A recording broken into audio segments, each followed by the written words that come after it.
Hello, this is Amber Guyot, and I'm bringing you our Unit 2 that is about digital equity and all that it entails. Let's start with the definition of digital equity, or what is digital equity.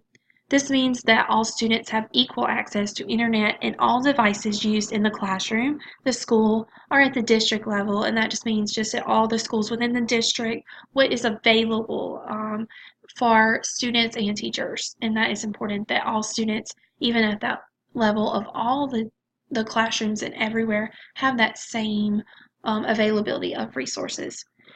Equitable access gives all students the materials that are needed in order to succeed. All students are learning greatly from teachers on how to use technology to make learning experiences greater. Also, teachers can provide learning and assistance to all learners no matter their learning need. That is all part of digital equity. The needs of digital equity. Schools and districts want all students to succeed and have the resources that they need to help that happen. Livingston Parish Public Schools are always looking for ways to meet the needs of technology that is needed in the entire district, such as more computers, iPads, working devices, newer computers that work quickly and more efficient. However, the problem that most schools face is that there just is not enough equal access to all technology because of the lack of resources. This mainly comes from the lack of funding to meet the needs of a large school and all of the classrooms and classes. Therefore, many teachers use a number of classroom devices that is a smaller number. It's not enough to have one for every student, just in an attempt to meet all students' needs. This is causing districts to look for ways to meet the need of learners for an increase in resources to help all students to receive equal access, that equal ability to receive technology and use those computers or iPads to do research, to learn a new concept, to dig deeper into some global concept that they possibly are learning as a class. It is important to meet the needs of that learner. Some examples of technology needs. These are also needs that I have observed in Livingston Parish, and it may be needs also in other parishes around Louisiana that they need in their classrooms and at the district level. The lack of internet could possibly be an issue. Sometimes teachers come to school and the internet is not available. There might be some kind of issue there to make it quicker or run faster, and all students and teachers have that access to internet. Small amount of computers per classroom. Some schools I have observed only have maybe 2 computers in their classroom.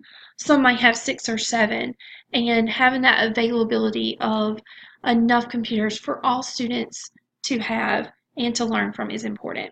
Some schools don't have any iPads, maybe in the process of getting some, or don't have enough for the entire classroom to have, and that makes it difficult for activities that may require iPads or that hands-on learning experiences, and not having the availability to have that.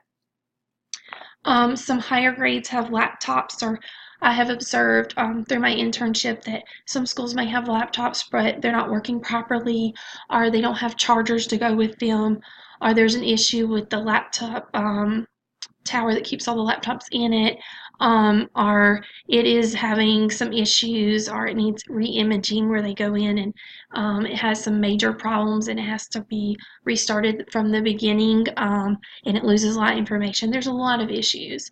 Outdated technology. Computers get older and they don't work as well as they did originally, and this can cause a lot of issues, and it's hard for students, especially younger students, to use computers that are outdated, and especially if they don't have the understanding of how to use it, it becomes more difficult. Maybe technology just doesn't work properly, and that's kind of what I was already talking about here, how it doesn't work the way you need it to work. And these are issues that I have observed in Livingston Parish Public Schools. How to help? Well, many teachers want to meet the needs of the school and the needs of their classroom. That is of their utmost importance to them. One way to accomplish this is through writing of grants. Grant writing can be a long and tedious process, but the rewards can be great for a school or a classroom. I am currently working on writing a grant myself and working on some different things to get from my own classroom and learning through that experience. It is long and tedious, but the rewards are great, and I've heard wonderful stories of the technology facilitator within our school and how she's got so many new things she's able to get through those grants, and it is so rewarding.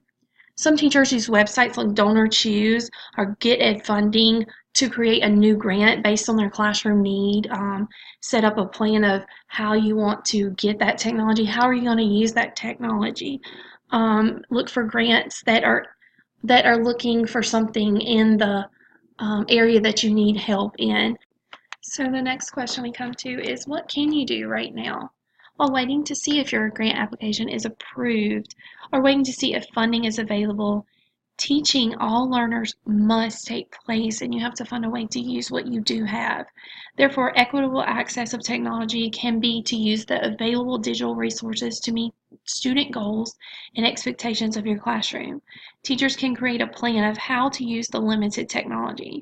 Some ideas that I have learned over time are to create groups or workstations, and you can rotate those groups out and have them work on specific skills, a specific task. Read a story online. You can use websites like MobyMax, Success Maker, and things like that that are out there to help all students to learn and complete a certain task. You can create Smartboard lessons where all students are participating. They can come up and touch the board. They can participate in solving some questions about a story or solving a math problem and things like that. Building something, doing things like that. You can also complete activities like Plickers, and there is more research out there. If you look into Plickers, it is a great resource. Group work with Kahoot, you can set up to where all students participate in a game-like assessment. I've observed in a few classrooms during my internship how they are doing Kahoot, and they didn't have enough computers or laptops, but the students were all sharing laptops and working in groups to complete that. So it can be done. Our Flipgrid, where they do short video responses, they can do group responses instead of just one. There are ways to do it, and just be creative and come up with ways that work for you. By creating a plan, all students are still involved in learning and still using technology. So think about when you're writing your lesson plans, how are you going to integrate in technology and use what you have? That is still meeting the needs of all the students, and you are doing equitable use in your classroom. You are giving all students access to what they need. Also, planning, researching, and organizing, again, available equipment can allow students to access technology and meet their needs just by using, again, what you have and finding a plan for that. Again, that's how you have to do it until you have enough for everyone. Policies for equal access. So ISTE, a wonderful resource used throughout my presentations of each unit, is an integral part of understanding technology in education. As part of any system-wide technology plan, leaders should develop a strong foundation of policies addressing the various elements needed for equal access. These policies should ensure individuals know how to access that technology, outline where to go to help with getting access, be flexible enough to accommodate diverse learners and their instructional needs. As we are going and diving deeper into equitable access and understanding how to reach all students, some students in your classroom may have difficulty hearing or issues with language or speaking or their speech, so they may need assistive and adaptive technologies. So again, what are assistive and adaptive technologies? Well, they are pieces of equipment or system used to increase, maintain, or improve learning for individuals with disabilities through assistive types of technologies. There are many types of assistive adaptive technologies for specific learners. Some technologies help the hearing and vision, as I mentioned before.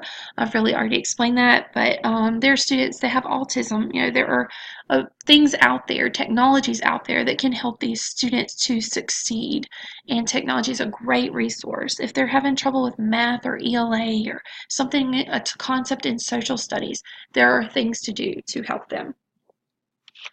Here are some types of assistive and adaptive technologies that I have found through my research. Text-to-speech software, assistive listening, sip and puff systems, and I'll discuss this more in a slide, proofreading software, math tools, graphic organizer. And here we have some more examples of assistive and adaptive technologies. I will briefly review each, and later on you can go back to Unit 2 and look at my PowerPoint, and you can study each and learn more about them. Students can use the audio player or recorder. They can record the teacher's voice and go back and listen to it at a later time. This will greatly help students with any hearing issues or impairments. The timers are great to put on the smartboard or can be handheld, and students can watch the time and it will prepare them for the next activity. FM listening systems are systems that greatly reduce background noise. The teacher wears a microphone. There are speakers in the classroom or a personal speaker around a student, and they are able to hear what is being said in the classroom, and it helps to reduce background noise. Talking dictionaries will help students that are using dictionaries to search for the meanings of words but have a hearing impairment. Screen readers and WordTalk. Blind or visually impaired students can read the text on a computer screen, and this is to help them understand and succeed in the classroom. Video magnifiers. These magnifiers use a video camera to show a magnified image on a monitor or a television screen. The face mouse and sip and puff systems are used mainly with students with limited mobility. A face mouse can be used by turning a regular webcam into a mouse for a student. A sip and puff system acts like a joystick. The students breathe to give commands to the device. Graphic organizers or a draft builder. Draft builders are tools used for writing that involves outlining, note-taking, and draft writing. This can be of great assistance for students that struggle with writing. Math tools or MathTalk. MathTalk is a speech recognition software that allows the speaker to speak into a microphone on the computer to solve math problems. Ginger, this program is great for students with dyslexia and other learning disorders. It has grammar checkers, sentence rephrasing tools, and much more. iPad and iPhone assistive technology. iPads and iPhones are great for different types of assistive technology to help students to learn better, and a lot is listed there that you should read and go over. And more information is listed here about how to use the iPad and iPhone and their tools of assistive technology. There are computer assistive technologies, screen magnifiers, alternative keyboards, switch adaptive peripherals. Here are assistive and adaptive technology resources to go through the PowerPoint that I have attached to Unit 2. Go through each, and it would be a good idea to research if you are interested in more assistive and adaptive technologies, and this will help you in the classroom to teach those students. As we wrap up, remember there are many forms of technology available to make equitable access more successful in schools and the classroom, and for Livingston Parish Public Schools. I hope that some of these tools will help you in your own classroom. Remember that equitable access does not just involve equal access to all students to all computers, but it is important of how the teacher is using computers with students to teach all and have all learn using technology. Next, we will learn about safe, legal, and ethical technology use in Unit 3 that is a very vital, important part of digital citizenship. Please don't forget to complete the assessment and assignment for Unit 3. And thank you, and I will see you next time.